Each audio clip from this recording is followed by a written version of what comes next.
Just as we were warned of the pandemic years before it ever hit, in the same way, we are being warned of famine and food shortages.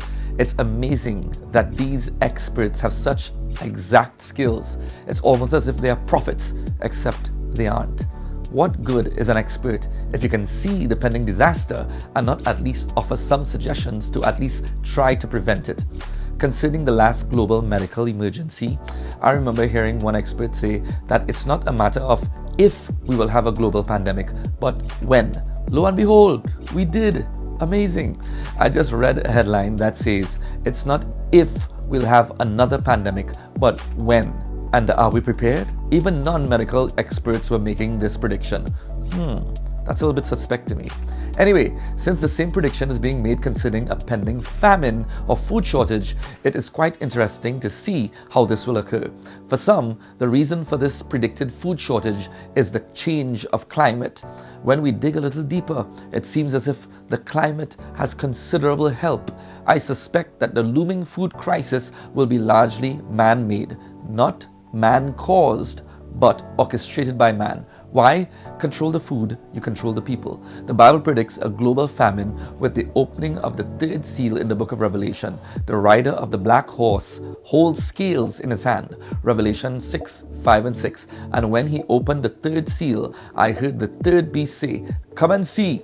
And I beheld, and lo, a black horse, and he that sat on him had a pair of balances in his hand.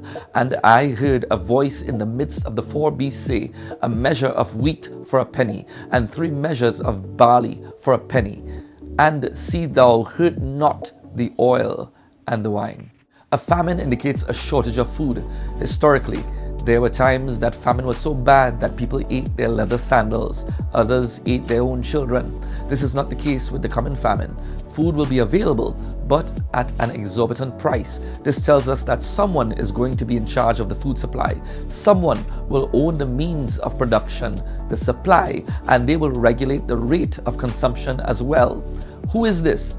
The Antichrist. Without his mark, you cannot buy or sell. This tells us that there will be goods and services, but he will own them all.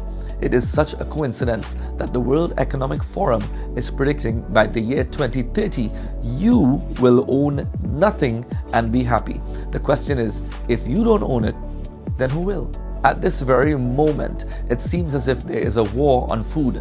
Billionaires are buying up acres of prime farming land across the world and just letting it sit there, doing nothing.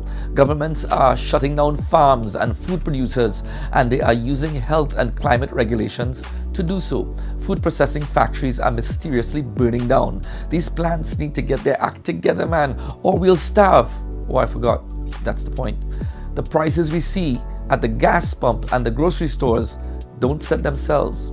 A box of eggs that used to cost $5 just a few months ago now costs $22 here in good old Florida. I realize that none of this matters to much of the masses as long as they've got something to chew on. That's all fine until you have nothing to chew on. It is wise to prepare for the looming food shortages, but these are just a precursor to the third horseman of the apocalypse, the black horse.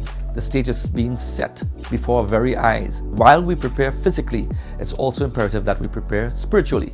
Remember what the Lord quoted as he was tempted in the wilderness, Matthew 4 and 4. "Man shall not live by bread alone, but by every word that proceedeth out of the mouth of God." This indicates that his word will sustain physical life as well as spiritual life. Only the Lord Jesus will keep us in the perilous times ahead.